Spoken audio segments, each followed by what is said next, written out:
শুভ সকাল বন্ধুরা। বৃষ্টি ভেজা শুভ সকাল। তো বৃষ্টি ভেজা এখন তো বৃষ্টি ভেজা সকাল, দুপুর, বিকেল, রাত সবই, কারণ এখন সবসময় বৃষ্টি হচ্ছে। তো যাই হোক, বৃষ্টি হচ্ছে, হোক, ভালোই, গরমটা কম লাগবে। আর এখানে দেখো, আমি তো স্নান টান হয়ে গেছে, আজকে কাজকর্ম সব হয়ে গেছে। তো পুজো দিয়ে আসলাম।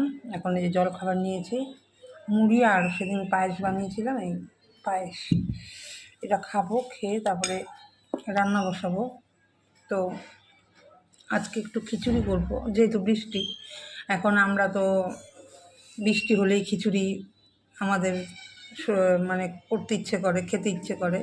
তো আজকে আমি একটু অল্প করে একবেলার জন্য খিচুড়ি করব, আর একটু নিরামিষ তরকারি করব। তো এই করবো হালকা ফুলকা রান্না। তো একটুখানি তাই একটু আরামায়েশ করে বসে নিই, কারণ এরপরে যাব রান্নাঘরে। রান্নাঘরে গেলে পরে আর পরপর করে ফেলবো। তো যাই হোক, চলো, বৃষ্টি ভেজা আবারও শুভ সকালের শুভেচ্ছা। সবসময় বৃষ্টি হচ্ছে, হোক, ভালোই। তবে পুজোর সময় যেন না হয়, এটাই সবচেয়ে বড় কথা। পুজোর সময় হলে একদম ম্যাচাকার হয়ে যায় সব কিছু। তো চলো, ঠিক আছে, আজকের দিনটা শুরু হোক খুব ভালোভাবেই। শুরু তো হয়েই গেছে। তো চলো, টাটা।